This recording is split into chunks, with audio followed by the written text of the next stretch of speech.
Yeah, here I am. What's going on? Podbean, we're here. What is going on, everybody? I'm here, y'all. I am having a great day today. What about you?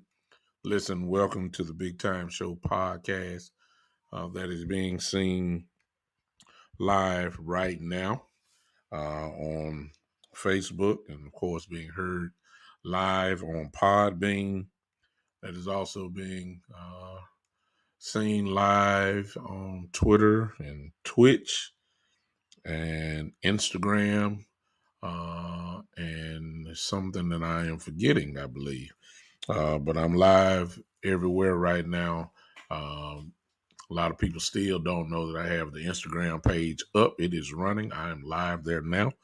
If you want, you can go to Instagram and search out the Big Time Show. You can go there right now. I am live as we speak. Ain't nobody on Instagram. I hadn't pumped it up like Facebook and everywhere else. So what is going on, everybody that is with me? Listen, I've had a great day today. Let's have some fun now. Getting ready for tomorrow. I am sharing right now. Forgive my rudeness by not looking at you guys. But I'm sharing right now. Hope that maybe you will do the same. Help your boy out. Just trying to spread out a little cowboy love and little message for the haters and everybody else that may be popping in. I haven't seen the comments. I know somebody's coming because my light is up. I promise you, whoever's on there, I will be speaking to you in just a matter of moments. Listen, I guess I'll start this off. Listen, if you want to become a contributor to my podcast here, if you're on Podbean, it's very simple. You touch that red bag that you see, and it'll give you instructions on what to do to become a patron of the show. If you so choose, I would appreciate it if you did. If you are on Facebook or Twitch, Twitter, all these places where I am now, hey, I see you on Instagram. Hey, Miss Ty, I see you. Here it is for you on. There it is right there on the screen. If you want to become a contributor of the podcast, there it is. Just type that in, make a decision, and I would appreciate it. If not, it's okay. One day you just might. You just never know. But I appreciate everybody. I'm still sharing before I get into a little bit that I want to talk about on today here on my show. Thankful for Alec Winters for allowing me to use the music, of course, which everybody should know by now and get a groove to it. I believe people think it's my music now because when you hear it, you know it's me. It's a staple of the podcast. I'm grateful that he allows me to use his music. If you want to follow him, go to Alec Winters on Instagram, ALEC. Well, matter of fact, I have it right here. Go to that right there, Alec X Winters on Instagram. Follow him, and he has a whole bunch of that jazz type vibe. I guarantee you will like it. I appreciate him letting me use it. All right, I've shared to everybody. Let me see who's in the house real quick. Who we got here? All right, JoJo. Man, what's up, man? Joe is from Italy, who is a regular here on the show, and Joe knows his football, and I appreciate him so much. Mr. Michael Evans, who is also a regular here on the show. Miss Ty done popped in on everywhere just to see. I guess we finding out if my stuff is working. I'm on YouTube, I'm on Twitch, I'm on Facebook, and I am on Instagram. I appreciate everybody who's popping in or whoever may be watching this replay. What's up? What's up, Mike? Michael Rogers is in the house. What's going on, brother? You're in the house. Thank you for popping in for a little bit. Hang with me for a second. Appreciate you guys so much. Well, as the title of this show says, the show continues. So, I mean, I really don't have to say anything, y'all. The show continues. Tomorrow at 12 o'clock, the show continues. Oh, it's no question. Um, Unfortunately for whoever, I don't know who's watching me from where, but right here in Memphis, Tennessee, listen, there's not too many Denver Bronco fans in Memphis. No question about it. If it is rare. But if you're here in Memphis, uh, God bless you. Yeah, you know. Hey, what's up, Apostle Allen? I see you.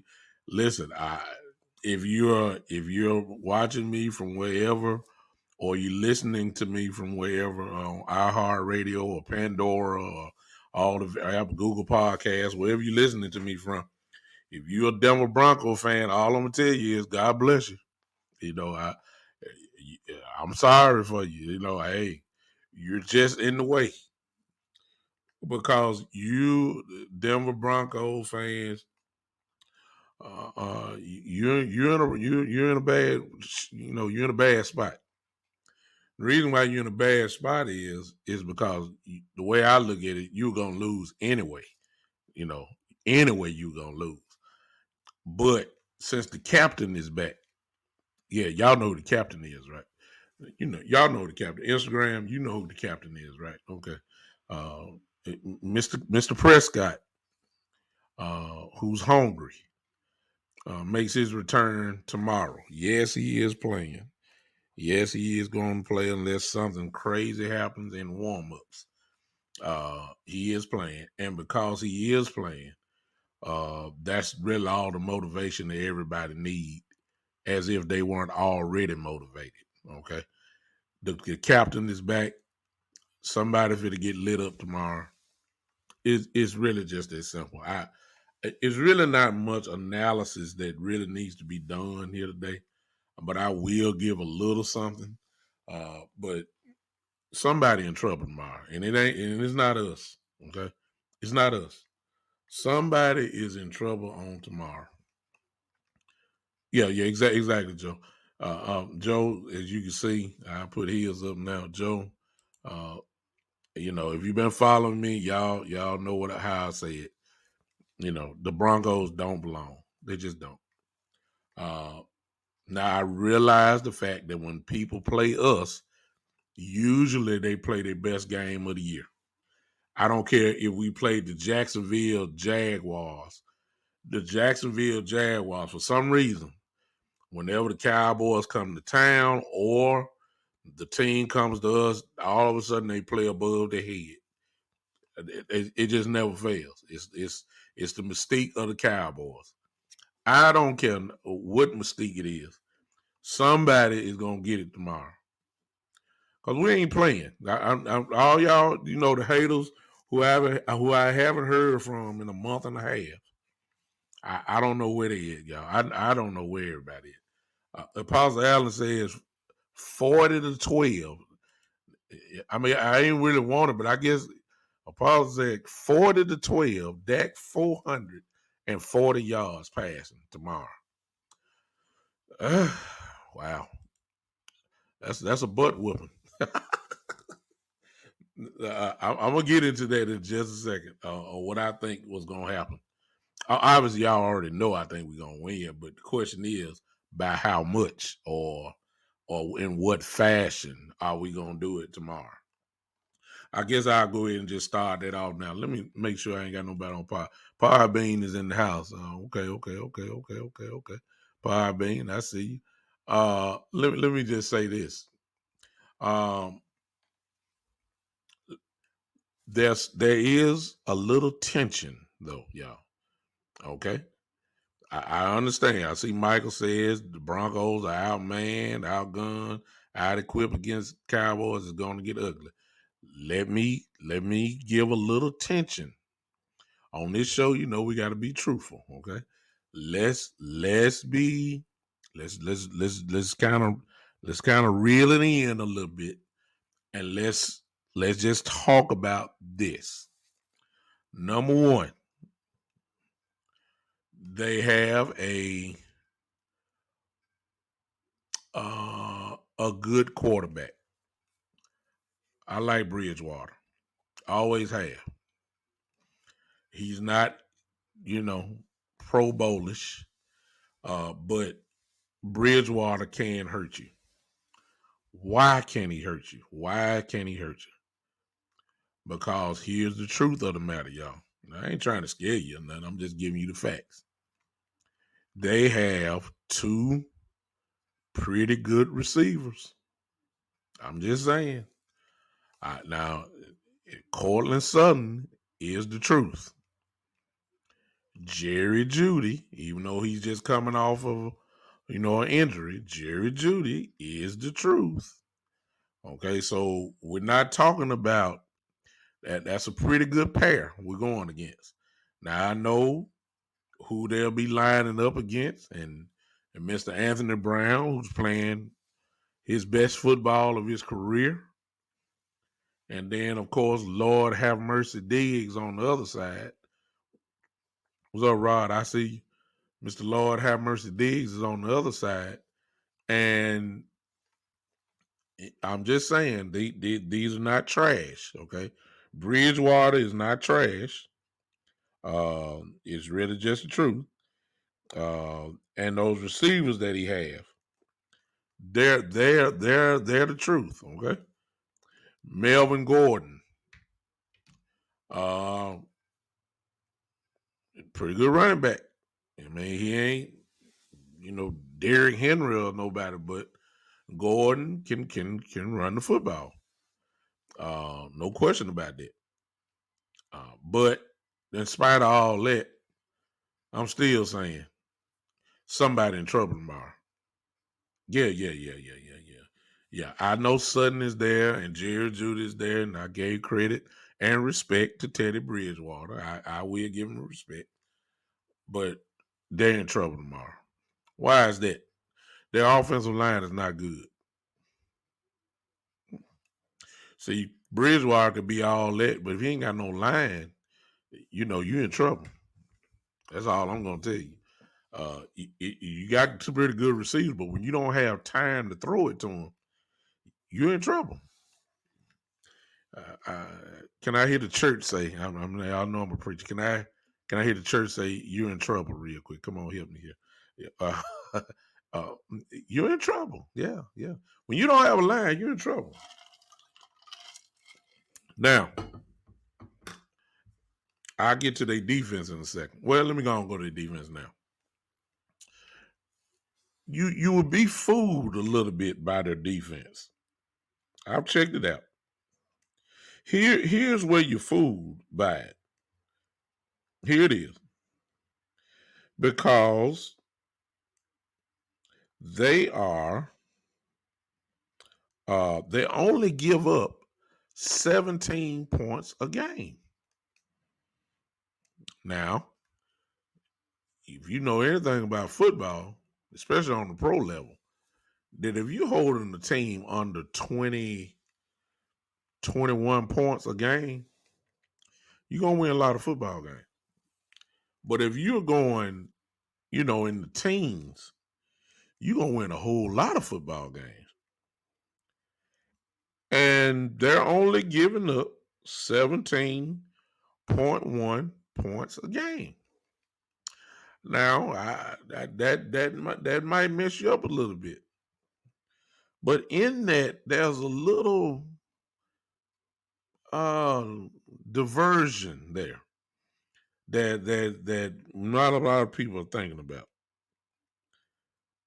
They're giving up, listen to this, they're giving up 1,799 yards for the year, which averages out to be 224 yards a game. Passing. They're only giving up 224 yards a game. Okay. That's pretty good too. That'll win you some games. They ain't seen nobody like us though. They ain't seen nothing like what they're about to see tomorrow. Look, hey, everybody want to jump on Patrick Surtain, loving on him, the rookie who we wanted, or a lot of people wanted Surtain, a lot of people wanted J.C. Horn. It was one of the two when the draft happened. Surtain is having a good year, kind of as expected. He's a solid cornerback, but he's a rookie. Last time I checked, I'm not giving no rookie too much respect. He hadn't seen what he getting ready to see tomorrow. Go at him. 2 or 3 years from now, maybe the story changes where you don't go at him. He's a rookie, and we need to treat him as such. He's a rookie. He ain't Deion Sanders. Let's stop it. I don't believe he can stop neither one of the receivers. Consistently. No way. Go at him. Pick on him. Yeah. I said it. Yes, go after Surtain. He ain't all that. This is not the SEC. Y'all help me. This is not the SEC. This you are a rookie. You haven't seen something like you're getting ready to see tomorrow. Go at him tomorrow. Here's the other thing, though, y'all. And this is where I started saying, Do you know that the Denver Broncos have given up 807 rushing yards in 8 games, which is an average of they're giving up 100.9 yards a game. Well. So the Broncos so far this season, they're giving up 100 yards a game rushing. Do I even have to say anything, y'all? I mean, come on now. So you're giving up 100 yards rushing, and now you're about to see Ezekiel Elliott and Tony Pollard. So you can't stop the run, obviously. And now you're about to go against probably one of the better running teams in the entire league. Okay. So based off that, since they can't stop the run, after 8 games, your identity is pretty much already kind of out there, or what you are and what you are good at and what you're not good at. And I'm not eliminating the fact that teams can get hot. So, but as of right now, they haven't shown how, that they really can be hot. So tomorrow, since we're a running team, this is what I'm expecting. I'm expecting Denver to send folks up in about an 8, possibly an 8-man box. They are going to, hey Shane, I see you. They are going to go bring the box in. I don't feel Ezekiel Elliott is going to have a huge game tomorrow, simply because, according to what we do, Mr. Kellen Moore has proven that as of right now that he's going to do what the defense gives him. So we already know the formula. If they stack the box up too crazy and go one-on-one, Dak is going to check out of some of these plays, and he's going to throw the football. I mean, I that's what the track record shows. If they lay back, we will run. If they still do that 2-shell high safety look, we will run. I don't see if you're giving up 100 yards a game rushing, and that's what the Broncos are giving up. If you're giving up that amount, you're going to do whatever you got to do to stop the run against a team that you know is going to try to run it down your throat. And I think that's what Dak is going to have a big game tomorrow. I really do believe Dak is going to have a huge game tomorrow. I don't think Ezekiel Elliott will have a huge game unless, of course, they lay back. If they lay back, we're going to eat them alive on the ground. I just can't see them just letting Ezekiel and Tony Pollard go completely cuckoo like that. I just can't see it. I believe they're going to sneak people up. I believe Dak eyes going to light up when he see he got CD one-on-one or Cooper one-on-one, and he going to throw the football. That's what they do. So the bottom line is pick your poison. That's what you have to do against our offense. You got to pick what side you're going to try to stop. And if it's that side, if you want to stop the run, okay, we'll gut you passing. If you want to stop the pass, guess what? We're going to light you up running. So it is really a hard task for any defense to play against us. We're too good. We're too loaded on each side of the football. We're way too loaded on the side of the football, on offensive side of the football. Just too loaded. I ain't brought in the tight end yet. I ain't even said nothing about Schultz getting loose. I mean, come on now. We're just loaded. However way you want to look at it. We're a very, very dangerous offensive football team. And everybody know it. So, but I think that's what's going to happen. They're going to stack the box and dare Dak to go ahead and beat them. They don't try to work his leg. They might say, hey, we don't believe your leg right, so we're going to want you to drop back nonstop. That type of thing. And I will say this. Here's the wild card of the whole thing. It's been reported that Terrence Steele will move to left tackle for this game, and Mr. Collins, Lyle Collins, will play right tackle tomorrow. I got a little tension with that because Steele has been playing, of course, right tackle this whole season, even though he was brought in to be a swing tackle. So he has some reps at left tackle, and of course where he's playing now at right tackle. Can he play left tackle? It ain't automatically just a flip a switch when you change your positions like that. You gotta do it. I think Steele will get the job done, but it'd be interesting to see how well he plays at the left tackle position, especially when you got somebody like Chubb coming after. And of course, Lyle Collins comes back. We don't know how good he is yet. We can take an estimate or guess at it. We don't know. We don't know his stamina. We don't know how good of a shape he really is in. We don't know if he's lost something since his injury. We just don't know. We're about to find all that out tomorrow, but we just don't really know yet. Uh, but he gets his job back at least for this week. And it's going to be extremely interesting to see how well this new makeshift line again matches up. The only thing I can say is I hope Steele carries over what he's been doing at right tackle and just transferred it to left tackle. That's the only thing that we really can hope for. Joe says, don't forget Diggs getting a pick six. Well, Joe, I'm gonna be honest with you, man. I don't know about that.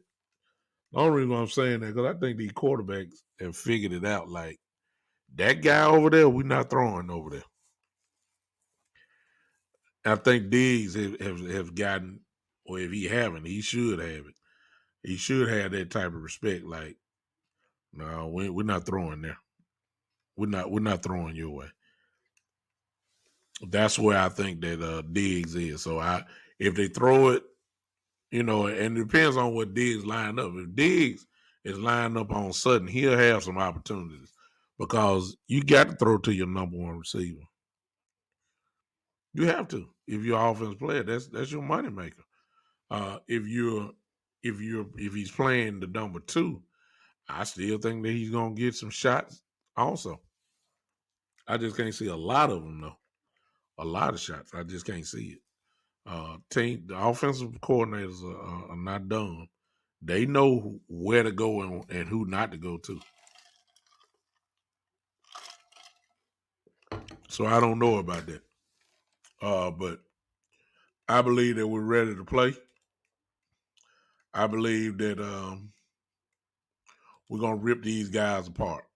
That was my prediction. I said all that, and I'm talking about tension and stuff, and then I come and say that. Yeah, I said it. I'm expecting us to rip these guys apart. I don't think it's going to be a blowout like 35-10. I believe it's going to be a grind out, knock you out type football game, at least from our end.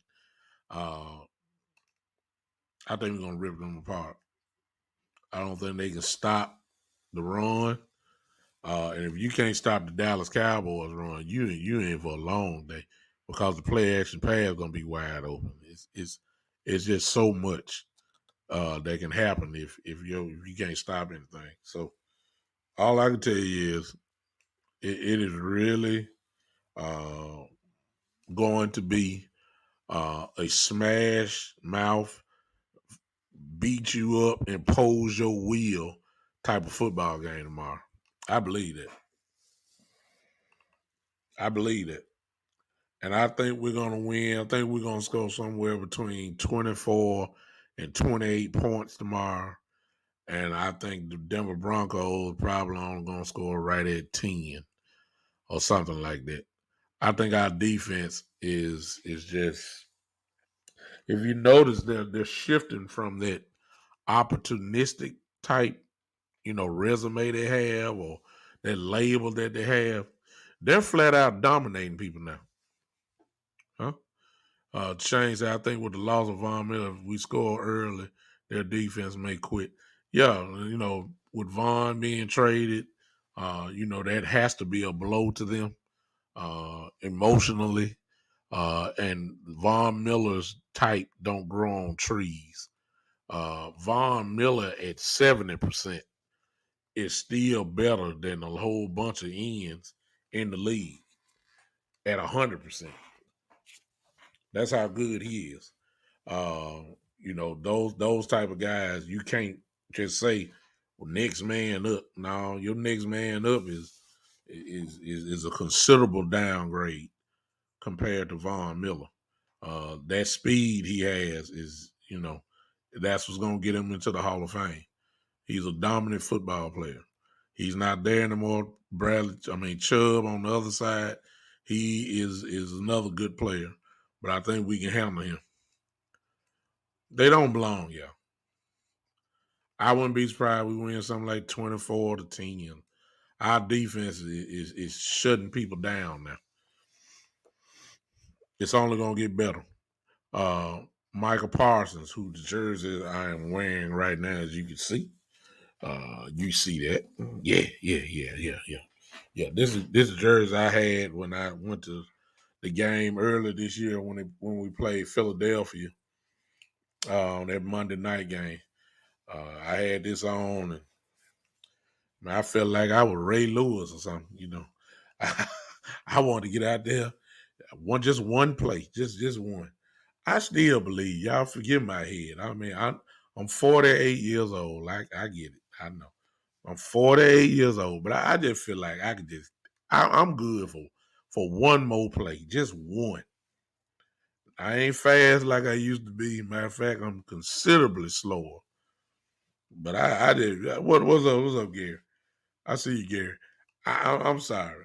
When I put this jersey on here, this Michael Parsons jersey, it's just like it's just like Clark Kent going into the phone booth. Y'all know what happened when he come out the phone booth. He's another whole person. That's how I feel about it when I put this on here. This Michael Parsons jersey. I feel like I got one more play in me.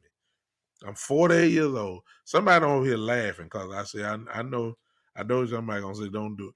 I believe I got one more hit, just one more hit in me. I feel it. I can hit somebody one more time, just one time. I hit somebody one time, then I just walk on off the field. I retire in the middle of the game. Let me hit somebody one more time. I take my jersey off and shoulder pads right there on the sideline and just walk clean off. Gary said I could still run a 4-4, bitch. Oh man, look, if you run a 4-4 still, dude, look, we can, hey, we can get out there. I just want to hit somebody one more time. Every time I put this Michael Purser, and I'm saying all that to say is this. One of the great it's be small moves, y'all, that propel you to the next level. And as quiet as it kept, it don't have anything to do with it has something to do with on the field, but not play wise. It's just mentality and strategic wise. When they gave Mr. Curse the play calling duties for the defense and let Michael just play, where he ain't got to think and all, I'm saying he's thinking, but he can't be thinking about how to line the corners and safety up and then the linebacker. Just something just too much. And it takes away from, what the player can do. But when they gave that play calling duties to Javon Curse and Michael can just play, y'all saw what happened last week. This kid is ridiculous. The NFC Defensive Player of the Week. Just in case you didn't know, Michael Parsons. This kid is ridiculous. This kid can be a serious problem for you. And he was last week. I'm expecting him to do the same thing on tomorrow. Melvin Gordon has no business all of a sudden finding the fountain of youth on us tomorrow. We got to punish him tomorrow. Okay? Bridgewater, love Bridgewater. Great heart. Great heart. He has it. But your heart ain't gonna be able to save him tomorrow. Man, beat that guy brains out. Light him up. All right, Gary, I see you. Been in Facebook jail forever. Well, I hope they don't boot me out because, I be, I'm trying to be nice to all these haters and stuff. So, it is what it is. They don't belong, y'all. Let me just say that. They don't belong. They don't. They don't belong. The Denver Broncos don't belong. And we need to treat them as if they do not belong. I don't need no game where we start and, letting a team stay in the game that don't belong. Go ahead and step on these guys. They don't belong.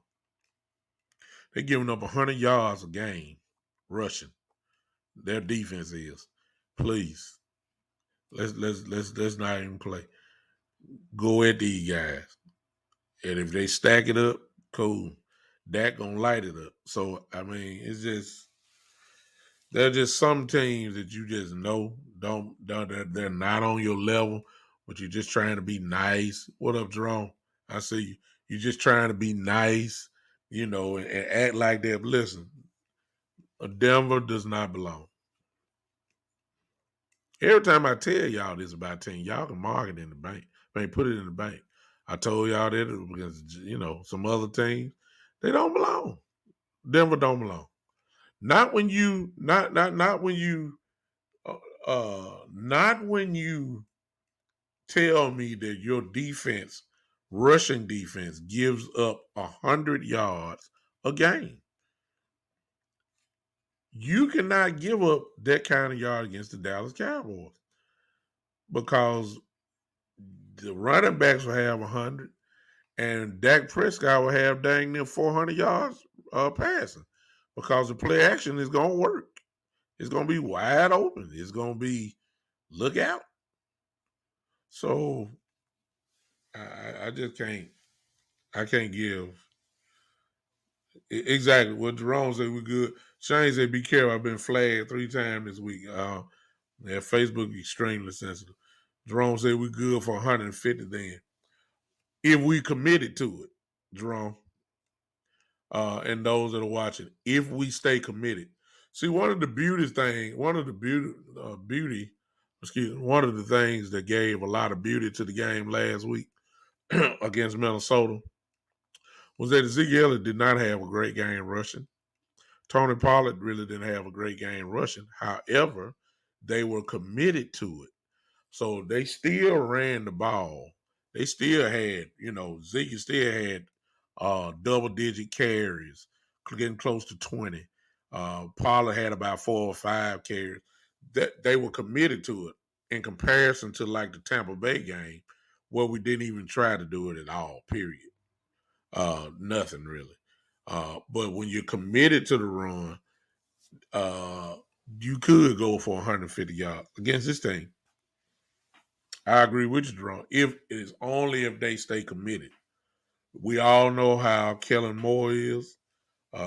He's a pass happy type guy.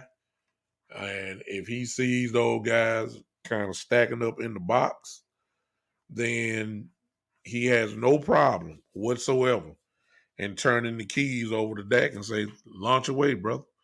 Throw it. So I got a feeling that's what's going to happen tomorrow too, because they're going to stack the box. They're going to do that. They're going to stack it and then let the chips fall where they may after that. Okay, so this team that we have can beat you in so many different ways, and now we're adding to it with our defense. It's going to be incredible. Joe says the running game opens up play action. Hey, that's exactly right. So we need to keep feeding Zeke. I believe that's going to happen. I'm expecting Dak to have. That's why I say I'm expecting Dak to have a big game because they're going to commit to stopping the run, and that hard play action fake is going to be there, and you going 1-on-1 then. So I'm just telling you. It's going to be incredible. Hey, I ain't speaking to folks. I can't see you when you're on Restream. I cannot see who's joining in. If you're on Restream, I see your comments. But what I can see, if I was watching Facebook only, I can see people who join in. So I see my brother Jose has popped in. What's up, Jose? I see you. Thanks for popping in on me. Gary said the defense looked a lot better with Curtis making calls. It did, Gary. And those are the small, minute moves. Listen, y'all, I'm telling y'all. It's those type of moves when they moved Curse as the play caller.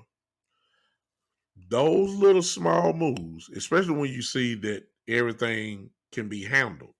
Curse is obviously is capable of putting the guys in the right position. It's obvious. And what it does, it just lets Micah Parsons, who is a killer. Do y'all understand that? When you let a dog out the cage, okay? What's up, Jose? Appreciate you, brother. Listen, when you let a dog out of the cage, okay, in a field, get the picture, y'all. The last thing that you want to do with that dog is put something around his neck where you can no. You let the dog out the cage so he can go and run free. See, I hate to say this, and eventually it's gonna happen, but not right now. Not right now. When Micah Collins plays, it actually is just what I said. It kind of put a little noose around him. I mean, a leech around him. Like, you still the guy, but um, it kind of slowed him down because he got to think too much. Not saying that he's not capable of thinking, but that kind of player needs to be free. That's what I'm saying. And this guy right here, number 11, you need to let him go free. Just it's not time yet for him to look. We're gonna have him like Ray Lewis in about another. It may be early as next year. Just not now. That's not now. Not now. Not now. Not now. Not now. Because he has so much potential for impact in a game. Do y'all hear me? He has so much potential for impact in the game that you cannot do things to him that's going to water down his impact. Him calling plays based on what we saw last week. Him leading defense, calling plays, studying, trying to see how the offensive line line up, getting the defensive line to move right or left. He's calling that. He's setting up the secondary. That he still played decent, but Lord have good Lord. When he became free, he's the NFC Defensive Player of the Week. That's what it does. That's what he did. When you let him run free, he's one of the best defensive players in the league. I'm just saying. That's my opinion. That's my observation. It's not time yet for him to be Ray Lewis yet. It's just not. Maybe next year. This year, let Mr. Curse keep calling plays. If that's the type of production that I'm going to get out of Micah Parsons, simply by just telling him, let him go free. I don't want Micah Parsons calling nothing. I don't know. No. Let him play. So on that note, I'm expecting the same production from him. Jose, brother, you are absolutely echoing what I'm saying. You just have a different delivery of it. And I'm gonna put his comment up because this is why you let Michael run free. Look what Jose says, y'all. J-Ron communication is very good. He talks the whole game anyways. Might as well let him call it. I can't disagree with not one letter of what Jose just said. I can't disagree with one letter. Quiet is kept. Now, I'm talking about Ray Lewis. I'm not saying Mr. Curse is Ray Lewis. There's only one Ray Lewis. But I will say this. It looks as if that when he talks, the team listens. Now, hey, I'm just saying. It seems to me that if he talks, the team follows. That's all I'm saying. And if you get a team that can follow you, you can go places. Now, here's the funny part, and it's about delivery, y'all. It's about delivery. Let me show you what I'm talking about. Let's go back. Sean Lee was a vocal leader when he played. He was on defense. He was. He was a local. I mean, he was a vocal. I said local. Vocal leader on defense. Sean Lee was. But Sean Lee was a PG type leader. The language was G rated. You know, it was a Jason Garrett right type of guy's language. Y'all understand what I'm saying? That ain't what you need when you're trying to send a message defensively. You don't need the professional talk. No. By now, all of you have seen Mr. Curse on the sideline and pregame. Exactly, Jerome. See that the finesse type game. That ain't what you that's been our problem, y'all. Y'all remember y'all been hanging with me for a while.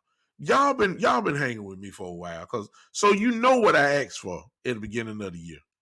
I just didn't think it was gonna come in the person of Mr. Curse. I asked for some dogs. Y'all remember that? I've been asking for it all year. I asked for it. That's the only way your whole culture will change. You cannot have doggish mentality with professional type attitude. In order to get the doggish mentality, you have to bring me some dogs. You got that's the only way it's gonna change.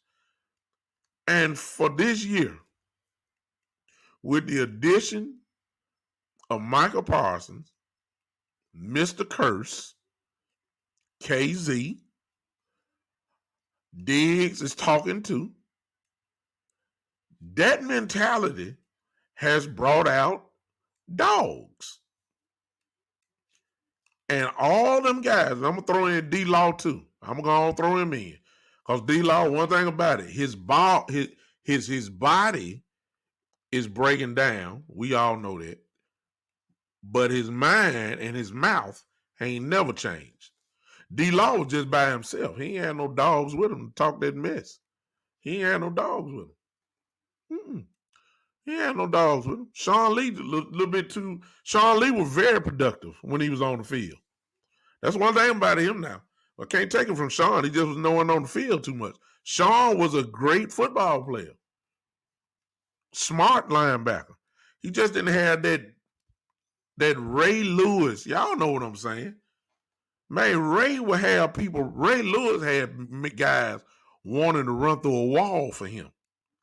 Curse ain't on Ray Lewis level, but I'm telling y'all, Curse got these guys kind of hype. Y'all heard what he said? I'm sorry, Jose. Thank you. That's another name. Basham. Do you see what I'm saying? Basham is another one. Listen, y'all heard what Curse said? Whatever move, we hitting it. Now, I ain't going to say the word. Y'all know what he said. Jose said it. Here it is right here. Y'all, I'm going to put it up. I'm going to put it up. Look here. That's what he said. That whatever move, he said we hitting it. Yeah. Y'all know. When last time we had that on our team? What, Roy Williams? I mean, my God. I mean,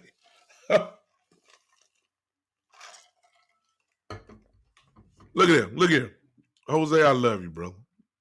I ain't even think about that. Look at it. Look what Jose said. It's the truth. Look, let me go back. Now, this is what he said, verbatim. What Gary just put down. That's what he said. Y'all see it. That's what he said. Now, when the last time we had somebody? Now, there have been Sean Lee who said, hey, we got to tackle. We just got to tackle. we got to tackle aggressively. You know, it's the same message, but you know. Sean Lee said, hey, we got to get in, hit the gaps. I want you to hit the A and B gap hard and tackle with aggression. that work. Hey, it ain't for everybody. Hey, that's what he said. Curse, whatever move we hitting, we knocking folks out. See the difference? Same message, but different vibe. You understand? That's dog. I don't need finesse. I need dog. And we got him now. So and y'all see that. And like my brother Jose said, here's look, Randy Gregory talking now. I mean, look, I need him hype. I like that. He played better, it seemed, when he started talking. Or he getting mad. I love it. I love it.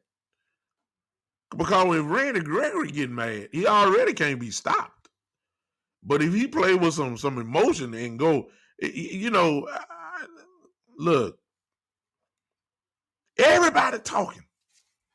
Everybody got attitude. Everybody believes they can dominate. Look, they got AB and the Brown out there doing this. And the Browns celebrating. I mean, what? It's a mentality that spreads. Anthony Brown is celebrating. Everybody got an attitude problem.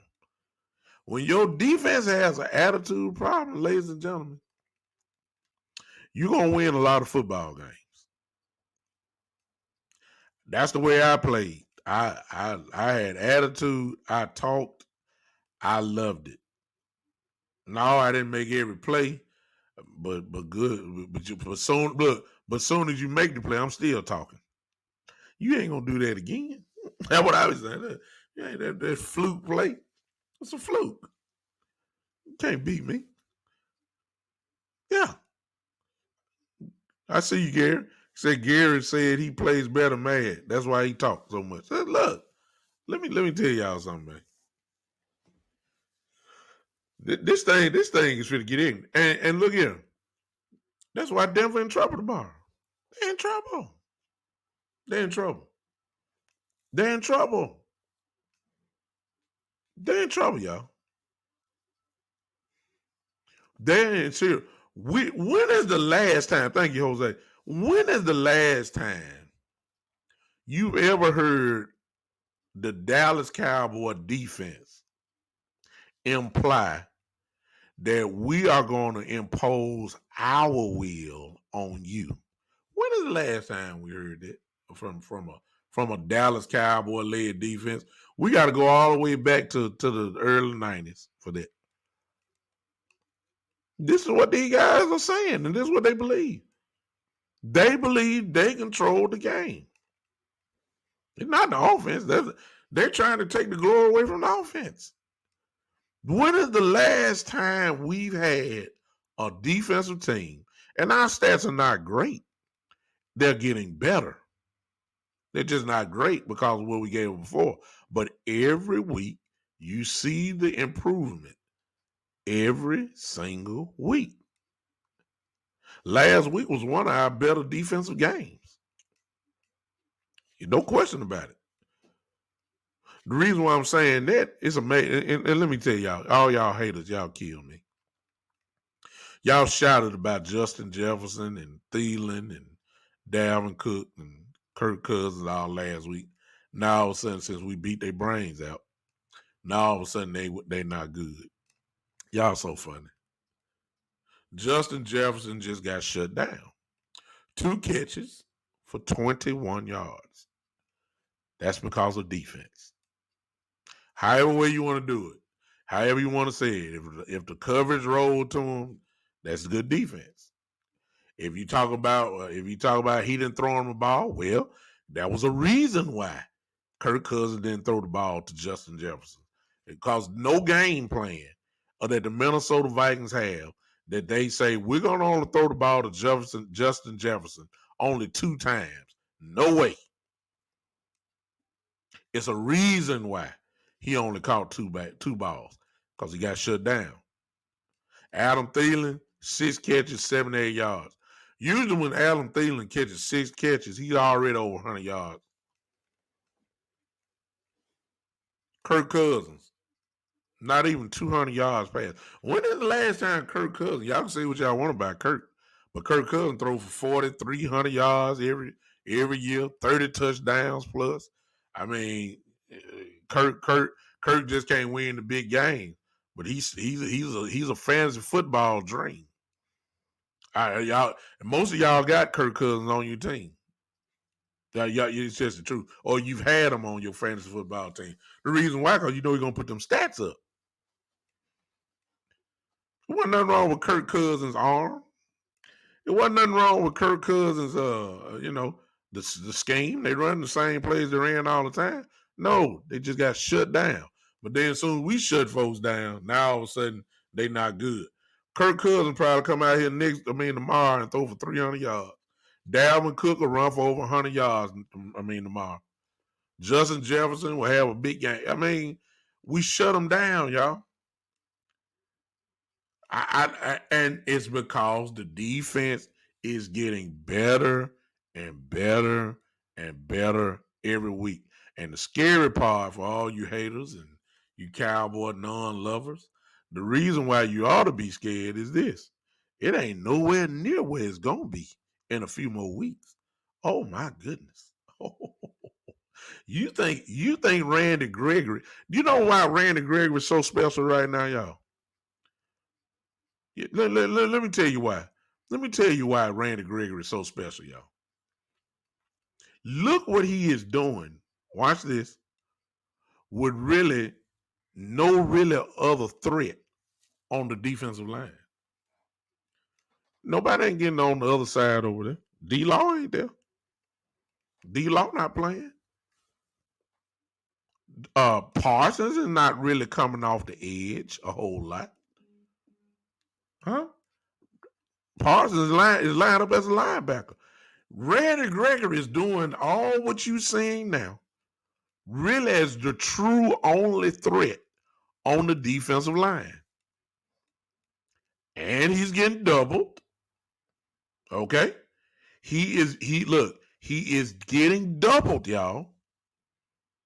Now there been some time where he got singled and he made people pay. But Randy Gregory's attention is going his way. And he's still putting up these numbers. Really? Really?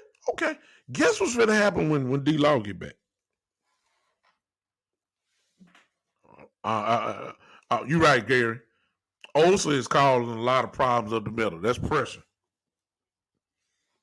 Getting the quarterback off his spot.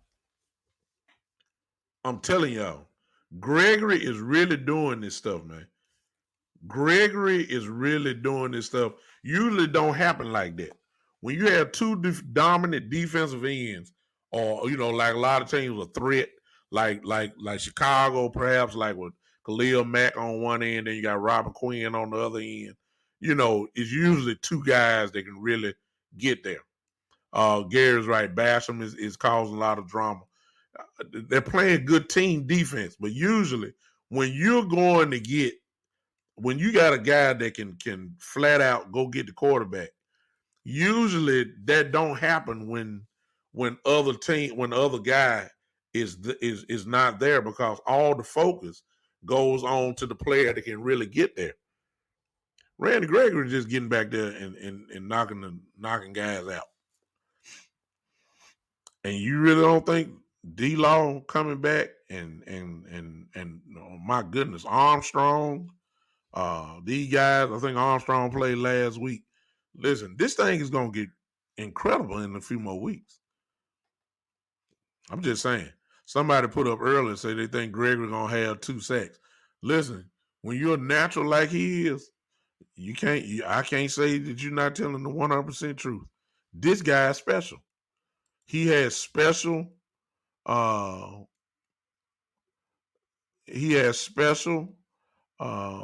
type skills. Huh? Exactly, Jose. Yeah, he's unstoppable, Gary. Is what I'm saying. When the beauty of our defense now is, which in a lot of cases, last year, in the cases of great players, I got to have some stats. Okay. In the case of people like Osei, who can get to the quarterback, in the case of Gallimore when he comes back, Tristan Hill once he finally plays. I don't expect that out of Brent. Brent is just a plugger. Bohanna is a plugger. Guys that can flat out go get the quarterback. These are the guys that I got to have stats from. I got to have stats from D-Law and Gregory. Dang pressures. I don't care nothing about pressure. I need production from those two. I need to see sacks on the board. But the beauty of this defense is what Jose just said earlier. And let me get back to it. This is the beauty of the defense right here. One of them. He said there's another thing. That's another thing going unnoticed. We don't have a lot of total sacks as a defense, but we are still creating pressure at a high level. Ladies and gentlemen, that could not be more of a true statement. The quarterback is not comfortable. And we all know if the quarterback is not comfortable, if he's not sitting back there taking pictures before he throws, you're gonna do something. There's no quarterback that is comfortable with this defense. You're gonna have to move because everybody the pressure that is there, even if we're not getting there, the pressure that we are generating is forcing a lot of these turnovers that you and I are seeing. Diggs is getting there. Diggs had a lot of his interceptions now have come off. The quarterback had to hurry up and get rid of the ball. That's what's supposed to happen, all right? When you make the quarterback throw the ball early, it gives your secondary a chance to put their hands on the football. That's what we're saying. But what Gregory is doing is what I said earlier. He's giving me some stats now. Impact plays, sacks at the right time. Good time in sacks. This is what you need. We're getting it. I'm not. And like Gary said, he's different, y'all. He has something that you just, is God given. Everybody don't have it. Parsons has this. Everybody don't have it. Look what Gary says. He's talking about Gregory. Being, quickness, great hands, speed, and power, the boys down. You can't, some of the stuff you can't teach. You can't teach that. He's just a natural, gifted pass rusher who's capable of getting double-digit sacks every single year. Everybody knew when he came out that he had a different type of gear. The only thing that stopped him obviously was the NFL rules and his problem that he had obviously with marijuana. That was his only problem. Whenever he was on the field, though, the natural stuff just took over. That's what we're seeing now. I'm expecting double-digit sacks out of him because he can't get suspended. I hate to, try to make fun of it. Let's just call it like it is. He can smoke up a tree now.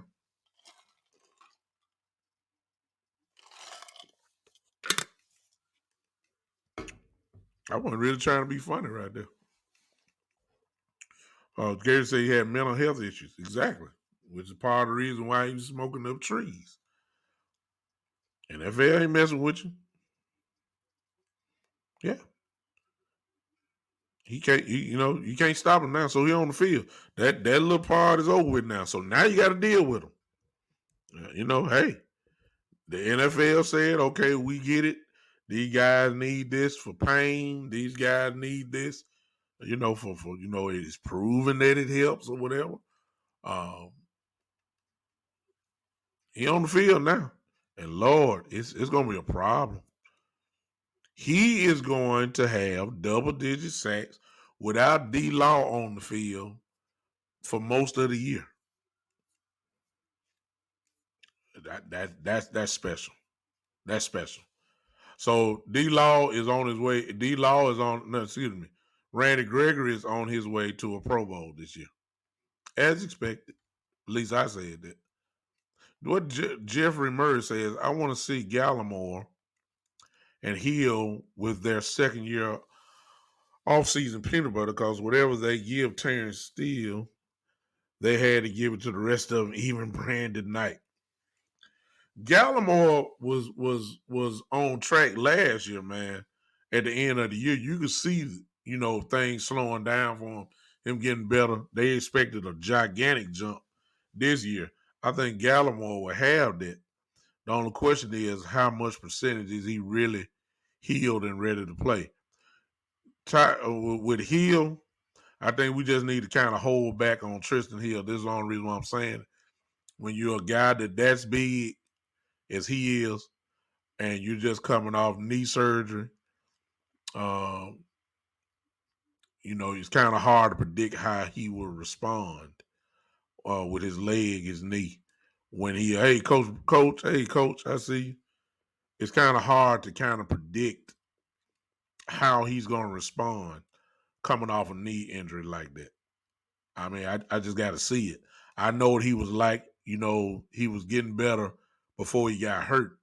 But when you have knee surgery and you play the defensive tackle position, all that bending down, getting in position, taking on a 300-pound man, stress on the leg, stress on the knee, while they try to block you, and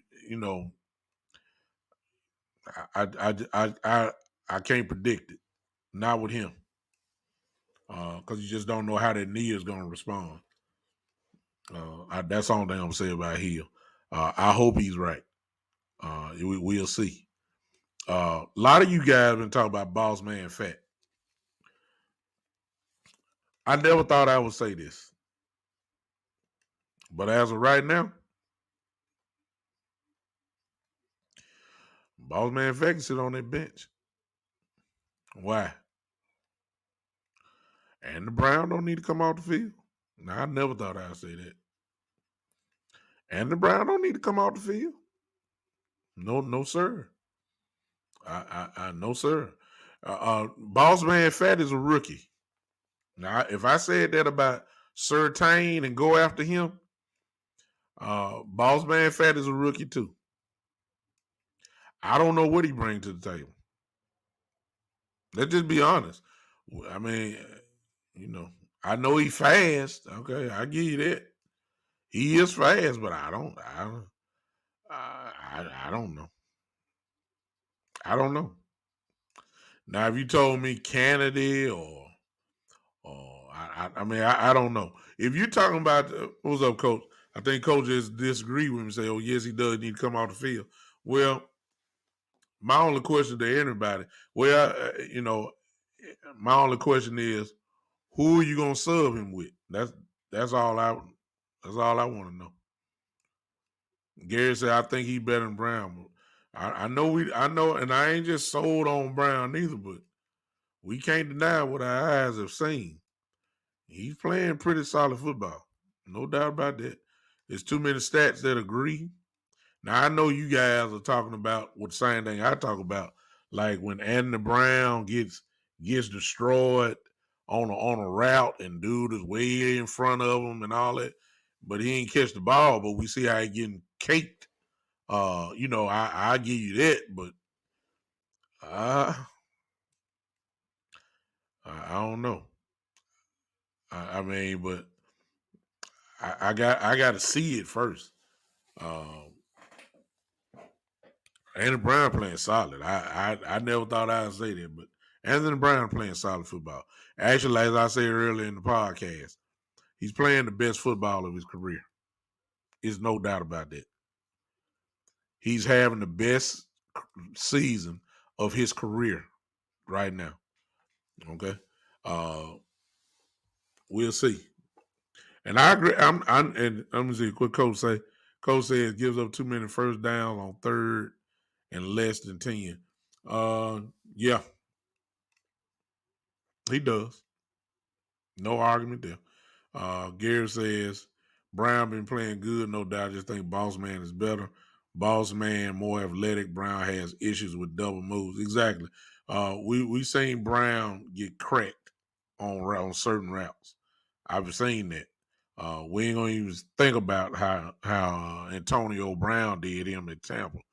I mean, he just embarrassed him bad. But obviously, he's played much better since the first game. But the truth be told, so far this year, his good outweighs the bad. I mean, we can't argue it. I mean, the stats speak for itself. I know what your eye test is showing you, I'm looking at it too. But Anthony Brown played good football. He has, he really has, and I have to give him the credit. Um, he had a good game last week. He had a good game last week. He had a good game before that. The kid is playing good football. That's the only thing I'm saying. No, he ain't. He ain't no Pro Bowler. No, he's not. Yeah, yeah. Jeffrey said Cheeto is too. Yeah, here's the funny part about Cheeto though, Jeffrey. Cheeto finally can stand on the field. Shoot, when Cheeto was on the field with us, he was all right, but could never stay on the field.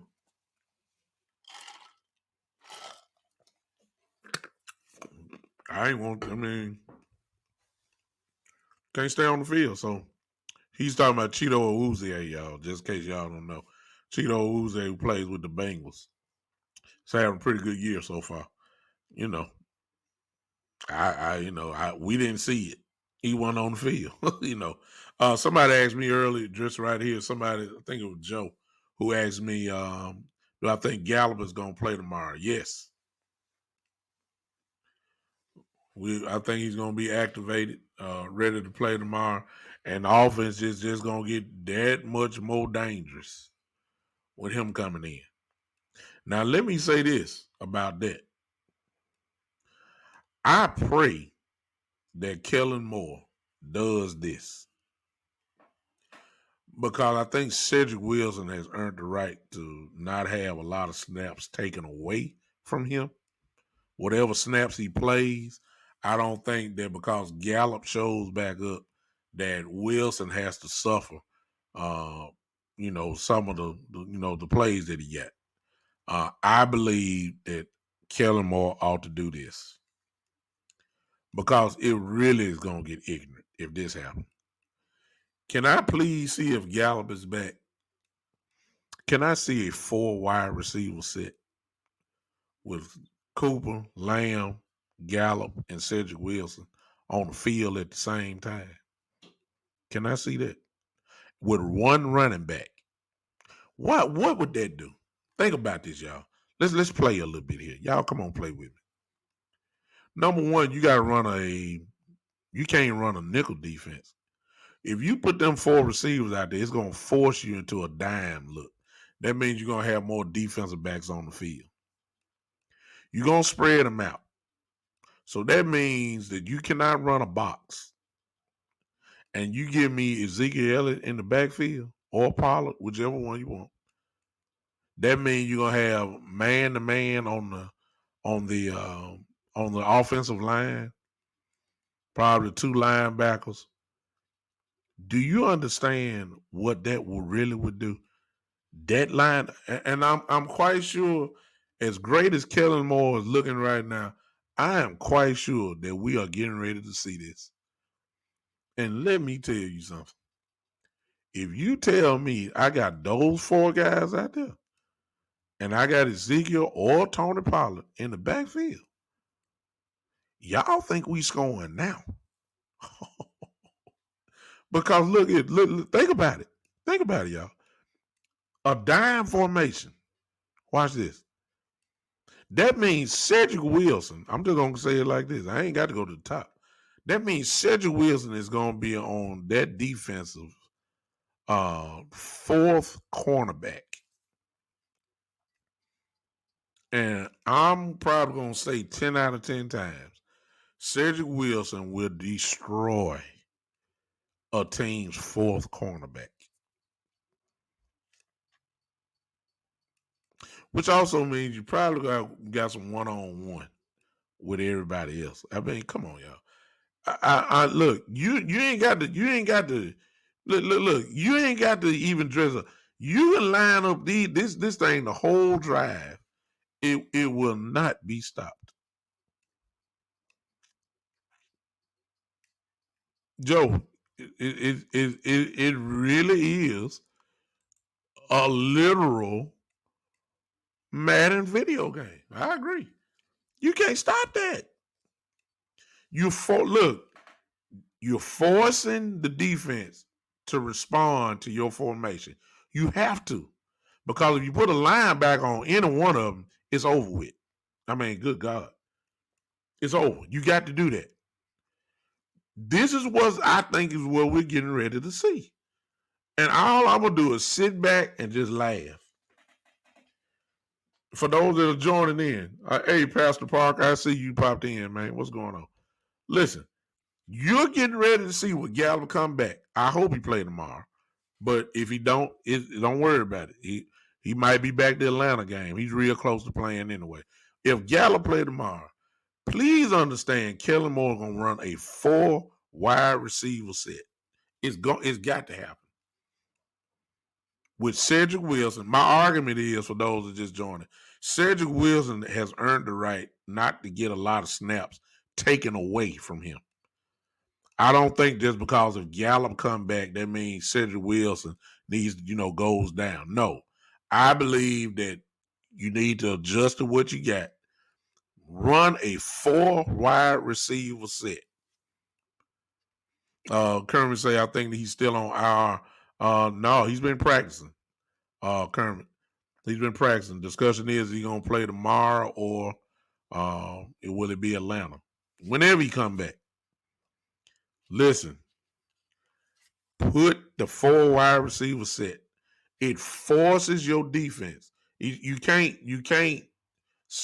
run nickel because you're gonna put a linebacker on one of the receivers. That's all day touchdown.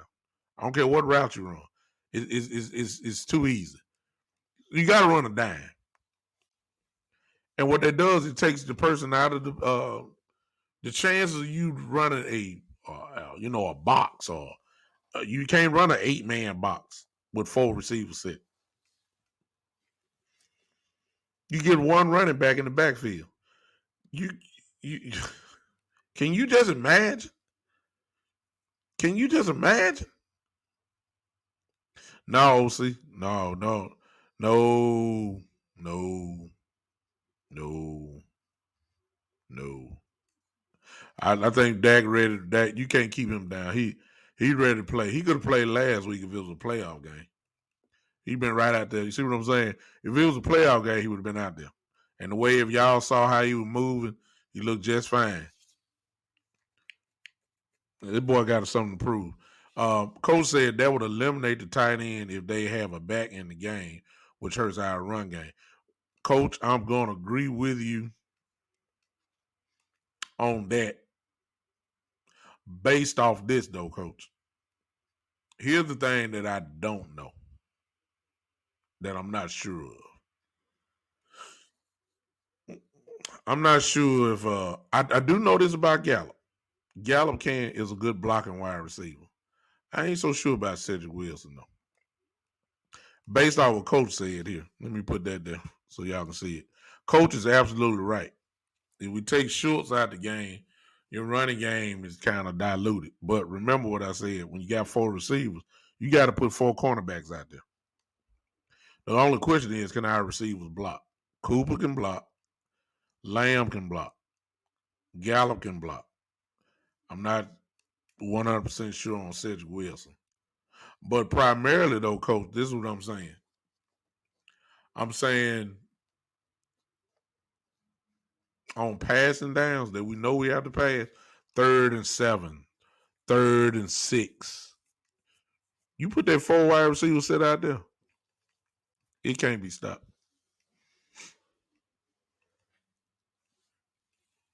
Joe said, if I was defensive coordinator, I would call in sick tomorrow. Yeah. Coach brings up another good point. Coach said it'd be which saving grade would be run the jet sweep with Lamb. That's just one of the plays that you can get out of it. And actually that's a fine play because we know CD can run it. I mean, the field gonna be spread. You got to spread it. So is he said I don't think it hurts Jerry said I don't think it hurts run game because that makes them play double high safeties. Take linebackers off the field and our line versus theirs, we gonna win most of those battles. Exactly. Now that part I agree with also, without a doubt. That's why I was saying, you're gonna have if you do the 4 wide receiver set, there's no box. You're gonna have our line primarily going against their line, probably one linebacker in the middle, maybe, because you got to cover the 4 wide receivers. You got to 2 on both sides. They had you spread out. One linebacker, one running back, 5 on 5 on the line. I'll take my chances. That's if you're running it. I was primarily coming with, yeah, I did say earlier, I know we can run it out of that. But I'm talking about our obvious passing plays. 3rd and 6, 3rd and 7. This is gonna be murder for you can't guard that. It's too much. I ain't even talking about, probably the check down is gonna be Pollard or Zeke coming out the backfield. I mean, good Lord. You can't guard that. You can't guard it's too much. It's too many weapons. That cannot be guarded. I'm convinced of that. The Cowboys have too many weapons, and I'm talking about right now. We showing we got too many weapons with people that's on the bench. I mean, come on. It's too much, man. You can't guard that. Pick your poison. Who you gonna double out of that? I mean, if you double somebody, good God, you gonna have man on man at least on 3 receivers. You can't guard that. Huh? Pastor Parker said, should NFL teams begin the third quarter with backup quarterbacks and not wait until or if the starting quarterback is out? Just get them some reps. No, what if the game close? No, sir. No, sir. No, sir. No backup. I know everybody worried about Dak, but Dak is fine. Dak is fine. It's like I said before. If you guys saw the pregame last week, Dak was moving around, no glitch, no limping, no nothing. Now I understand that's different than a game, and he ain't got hit and he ain't got tackled. I get all that. But when you have a calf strain, the stuff that you saw Dak doing, you're not supposed to do. Not with no serious calf strain. You can't hardly walk when you got a calf strain. For those of us that know about it, you can't walk. It hurts to walk. Dak is fine.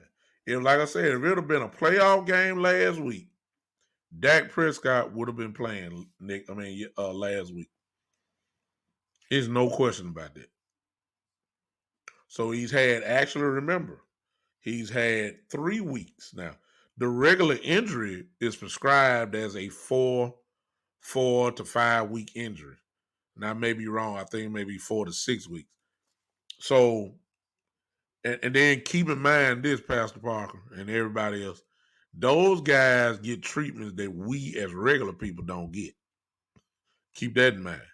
They get 24-hour treatment at any time.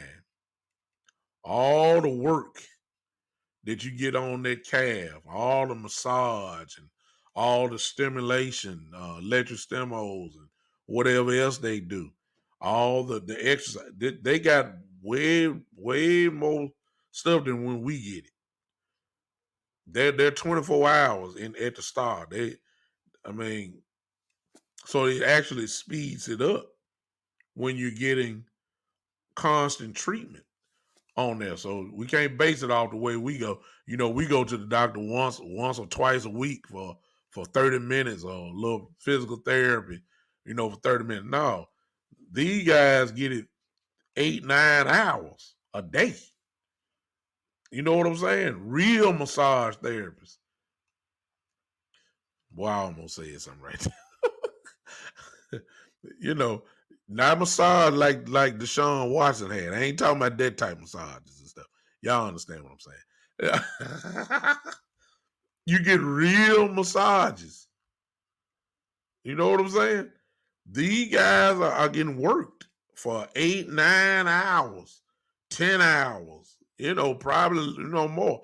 Then look, take stuff home with them. Come on now. These guys are kind of, ain't no telling what day. While he's sitting there watching TV, he may have one of them ice, not ice things, but you enclose your leg. What you call it, Gary? You know what I'm talking about? The hydrochloric or what? I forgot what they call it. Where you wrap your leg up and you pump the air into it, or you freeze the leg. All this kind of stuff. They got stuff, man, that we don't even know about.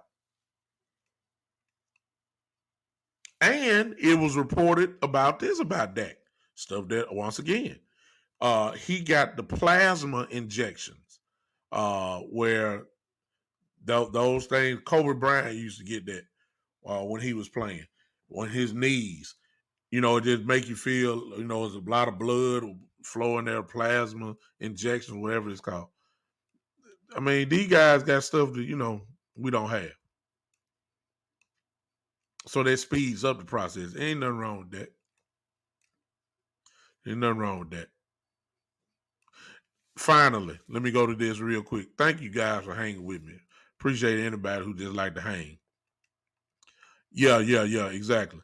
Gary, you're right. Listen, now here's the other tension of the week of the Cowboys. And I got all you on here that are listening. I need your opinion. I have one. And there ain't nobody right or wrong. There it is, hyperbaric chamber. Exactly. That's what I was looking for. Though that right thing, the hyperbaric chamber, these things, man, speed up the process of healing.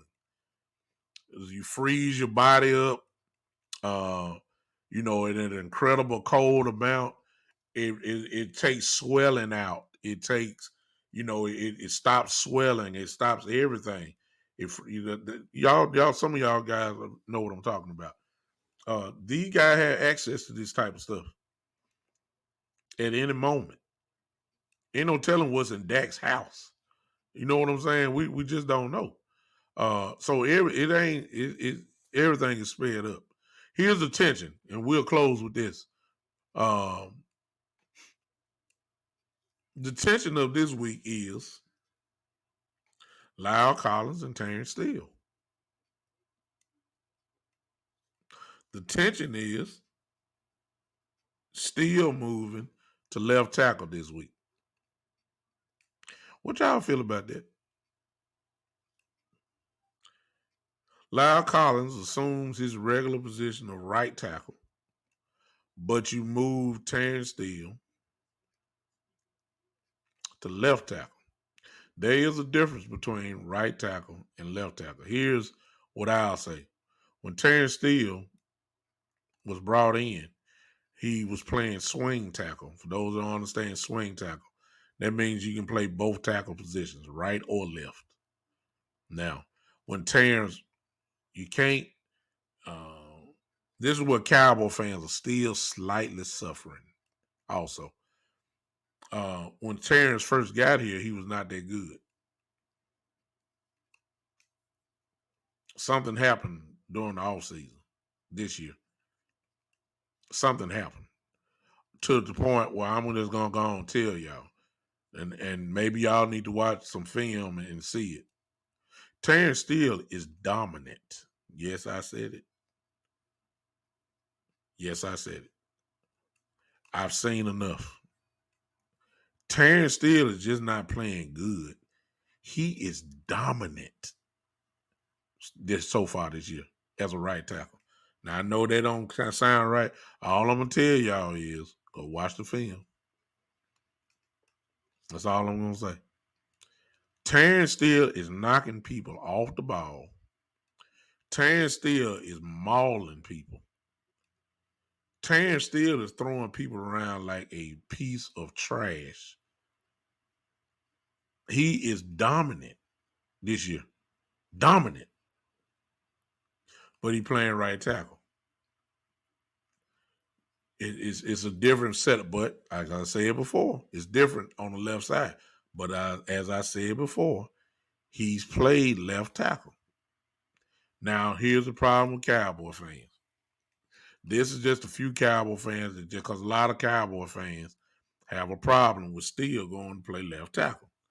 And the reason why that you're doing that is because you're comparing the Terrence Steele of a year and a half ago to the Terrence Steele of now. You just don't quite believe what your eyes have really been seeing. And you believe that Terrence Steele is going to get 8 alive just simply because he's on a different position. I'm saying that it makes no difference what Steele line up right now. With his confidence being as skyrocket as it is, and with the way that he is knocking people off the football this year, that it makes no difference where Steele plays. He gonna be the same Steele. I got enough confidence to say that. That's me. I get some of your trepidation, but one thing about this kid, you can't look at him the way that we looked at him a couple years ago. He is a different guy, man. He is. You need to be worried about Collins more than Terrence Steele, if you ask me. Y'all just hear what I just said? You need to be worried more about Lyle Collins more than Terrence Steele. Why is that? Number one, he ain't played this year except the first game. I don't know where his stamina is. I don't know how good a shape he in. When you get tired, you start getting whipped. I don't know where his energy level is. I'm not saying he ain't ready. I just say I don't know. If I was worried, I'd be more worried about Collins than Steele.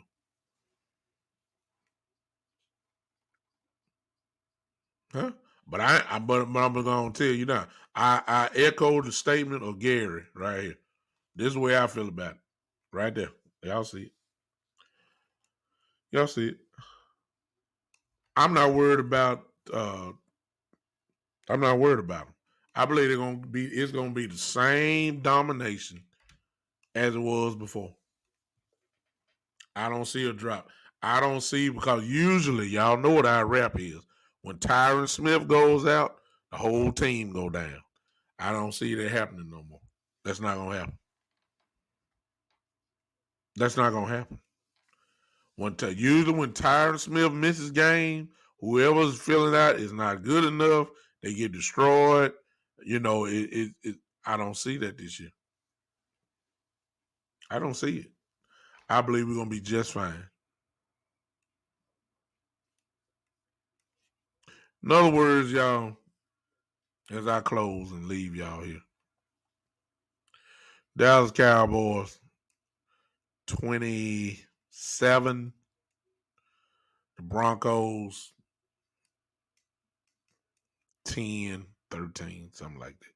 No more than 13 points. Yeah. Yeah. Another butt whooping tomorrow. That's bottom line. And depending on how Denver playing, let me just go on and say this. I leave room for change because if they sneak up these safeties tomorrow, trying to stop the run, Dak Prescott will throw for 450 yards tomorrow.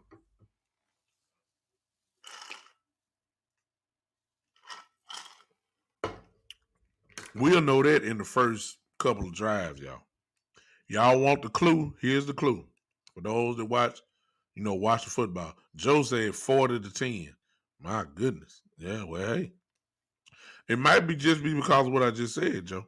Because if they sneak up, that score may be for real. If y'all want to watch and learn how to read defense just a little bit, notice the safeties. If you don't see the safety in your screen, that means they're playing back. If you see one of them sneak up, it could be a disguise, but usually in this case, because you got to sneak somebody up to stop the run, that means you playing man to man outside. Because because he's in to bring it in. If you see both safeties kind of sneaking up slightly, your chance of really getting a lot of good runs ain't gonna happen. You can grind it out. Coach said close game tomorrow if we take them lightly. I gave credit, Coach Breedlove. You weren't here with me earlier. I gave respect to Teddy Bridgewater.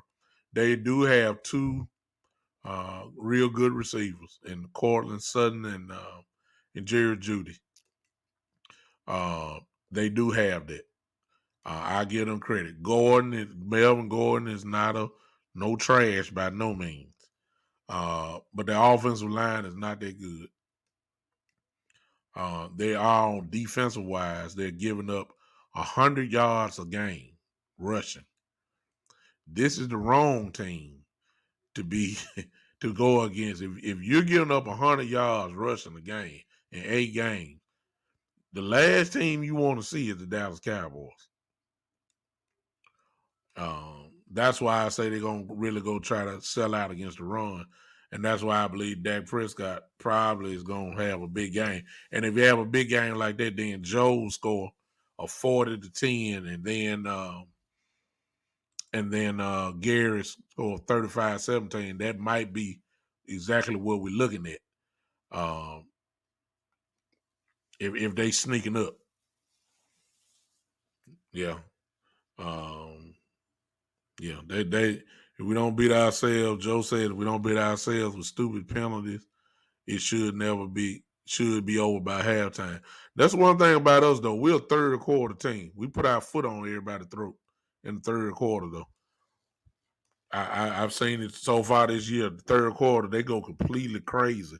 They'll score 20 plus points in the third quarter and rip these guys. Third quarter. I've seen it too much.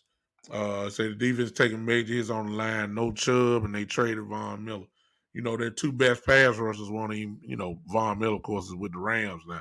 But if Chubb is not playing, they've lost in 1 week two of their best defensive pressure guys. So I'm just serious. I'm serious, I don't see how they can stop us. So I don't see it. I say it 20, 24, 27-10 because I just see Denver trying to slow the game down a whole lot. They don't want to get to those shootout. You know what I'm saying? It's going to be a problem. So I think they'll be trying to slow the game down, try to carry it to the fourth quarter with a shot in the game. And Coach Breedlove said we take them lightly. Yeah, but I just think that the mentality, coach, from this defense ain't going to allow it to happen. If we get beat, we just get beat, but it won't be because of we laid back. I don't see that. We got too many dogs on this team that's hungry for that to happen now. You got to keep in mind, a lot of these guys are hungry. They playing for contracts. Most of them on a 1-year contract. See, that's the advantage that we have. You got to be a dog every week. Curse, KZ, 1-year contract. Gregory is on his last year. See what I'm saying? Yeah, we got a lot of dogs on this team that's playing for, another contract. This is it. So you're gonna get the best from there every weekend. You're gonna get the best from Curse. You're gonna get the best from KZ. You're gonna get the best from oh my God, who I'm thinking of? Good Lord, I forgot. Tristan Hill. Once he finally come back, you're gonna get the best. You're gonna get the best out of Boss Man Fat because he had a COVID. He missed training camp, couldn't play. He been injured. He got to try to prove something. You're gonna get the best from him. It is what it is. So I think that it's gonna be a blowout. I just thought it'd be a little bit lower in scoring, but I still think it's gonna be a blowout. Denver does not belong on the field with us. They don't belong. And we need to treat them as such. Go ahead and step on them early. Take any type of confidence away. Take any type of hope away. Go ahead and just rip them apart early. And somebody said earlier they might be ready to quit if we go ahead and do that. I don't know how true that is, but hey, sometimes it's demoralizing when you look up at that scoreboard and it's just the beginning of the second quarter and you down 17-0 from the start. And you know you can't stop nobody either. And it's just the first quarter. Oh yeah. Let's rip them apart. Bridgewater ain't got no business clowning on us. No business. None. I know it's a trap game. I just don't think this the week we're gonna be trapped. I just don't think so. The guy's too focused right now, y'all. Hey, Saturday Night Live. Yeah. Saturday Night say 38-17, Dallas Rolls on Podbean. So everybody think this, we just about all on the same page. Saturday Night Smoke say the fans can take them lightly, but the players will play. In other words, what Saturday Night Smoke saying is, Saturday Night Smoke saying these guys ain't taking nothing for granted. They know where they at. And let's just be here the truth, y'all. Here's the truth. We the scoreboard, and when I say the scoreboard, the standings will keep us focused too. The reason why I'm saying that is because we're in this unique spot that we not really used to. There's only one team, that's above us. Well, I ain't gonna say one. It's only three teams. I believe it's 7-1 or 8-1. Arizona, Green Bay, and us. We all know what's going on in Green Bay. Jordan Love will be playing tomorrow against the Chiefs. If you was a betting man, you would bet the Chiefs are gonna win. Okay, that's 7-2. Arizona is a game time decision, even though I'm quite sure Murray will be playing, Kyler Murray, but he was limping real bad last week. Not sure he gonna play. Yeah, we need to win. Because keep in mind, y'all, only one team in each conference gets the number one seed. There's no second. This is, the second best record get a bye too. This is one. Any chance that we can get on top of the guys that's ahead of us, we got to take advantage of it. So I don't see trap games. They know what's on the line. They looking at the standings just like we are. They know what they got to do. I know they saying one game at a time, but they got their eye on Green Bay. They got their eye on Arizona. Yeah, you please understand they do. They know exactly what's going on. They don't want to give nowhere. I'd rather Green Bay come to Dallas in January than us go to Green Bay. I'm just telling you. It's a place where you don't want to go because all the calls go to Aaron Rodgers in that place. We ain't even talking about the weather yet. The weather is. Question, why didn't we make a move to open up some cap room? Coach Breedlove says that because they believe in their guys, Coach. They ain't better make no splash. Everybody want Odell Beckham Jr. now. Please, y'all. Y'all kill me with that.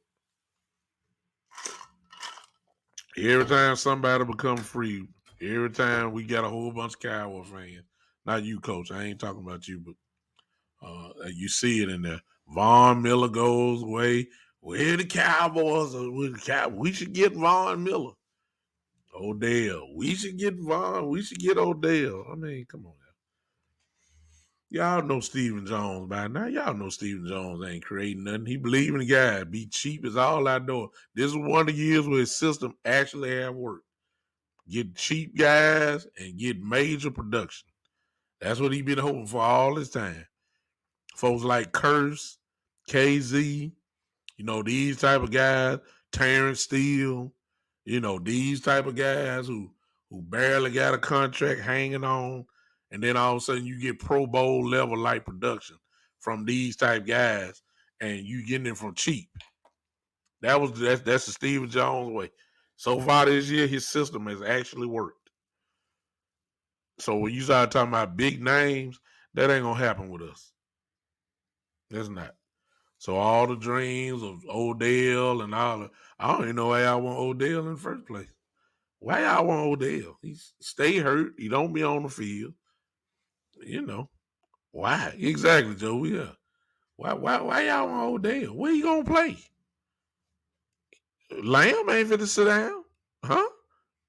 You know, Odell definitely is not the number one receiver if he come here. Cooper is. It's OJ. He ain't gonna get that. Lamb not sitting down. That's the number two receiver. What I guess y'all gonna say put him at slot? I mean, no. Okay. We don't need Odell. For what? It's too much of an ego. Odell wouldn't want to come in. He know he ain't got no spotlight. If he come to Dallas, he'll come in being our third receiver. Come on, y'all. What y'all want that for? We don't need Odell Beckham. What? Most of y'all done dropped him off y'all fantasy team anyway. Before he got cut. If y'all guys play fantasy football, you know you ain't got Odell in your starting lineup. You may have dropped him off your team by now. Huh? I saw all that y'all almost laughed. Said, what y'all? What? We don't need no Odell Beckham. Huh? We don't need no Odell. Odell ain't nobody. Please. Coach Reeler said line is where we can get younger. Coach, I believe that once Tyron Smith hangs it up, we got it now, to be honest with you. They just can't get on the field. You know, we got a guy that y'all don't want to get in. You know, I already know what y'all gonna say, but it is what it is. Exactly, Joe. Joe said Odell could come and be our water boy. Exactly. A lot of y'all ain't gonna like this name, but again, when you look at the tape, you see something. Josh Ball. Yeah, that guy. Yeah, Josh Ball. Yeah. Ladies and gentlemen, he is the truth. He ain't on the field. You know, we still fighting, trying to figure out how can we put Connor McGovern on the field. We still trying to figure that out. Josh Ball is no joke. Dominant, mauler, mean streak, brutalized folks. And I know what some of y'all saying, talking about his domestic violence case that's been dismissed, I may add. So it's not on his record. So all y'all that's charging him for domestic abuse when y'all tell me when it happened. I don't know. I don't know. Did he? I don't know. All I know is he ain't go to jail for it. He ain't get suspended by the league. I don't know. But I'm gonna tell you about playing football. Oh, he's a problem. That's our future tackle coach Breed Love. Josh Ball.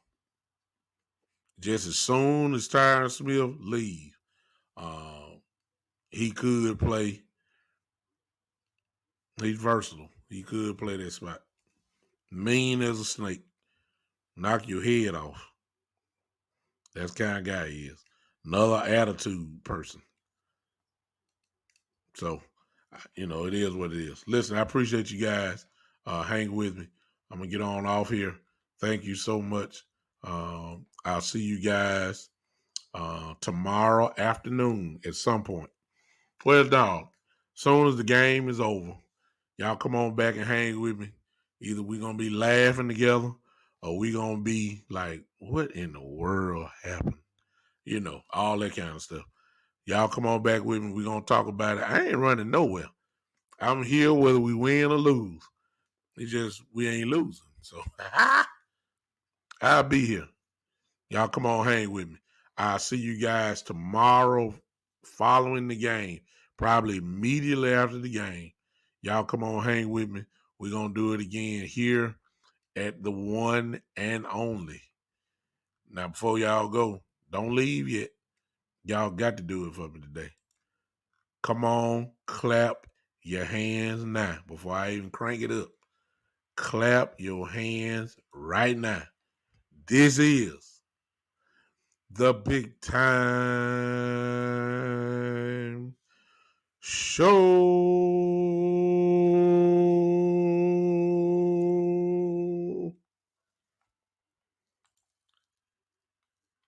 Clap your hand, Podbean.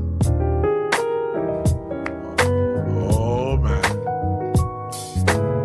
Well, y'all come on, groove with me, Podbean. Just.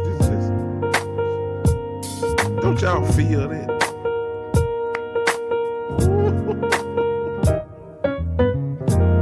I wish y'all would put your hands on it. I wish you would. Come on, clap.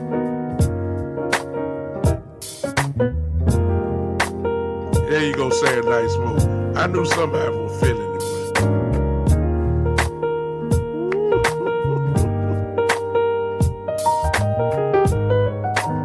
man, look. I need y'all to come on with me. Come on. Give you a little bit more Podbean. Come on. Come on, Podbean. Come on, Smoke. You still here, Smoke? Smoke, you still here?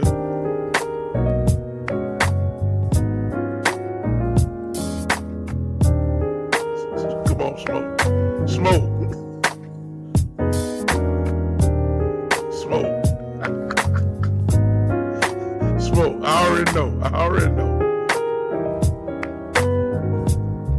Smoke, come on, Philly. Woo! This is the Big Time Show. I love it.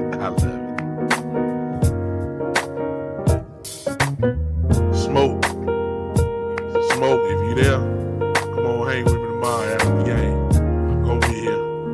Same time. Well, it's gonna be the same time, somewhere about 1. Come on in. We're gonna be laughing here together. I'm gonna holler at you, brother. Holler at everybody. Thank y'all for listening.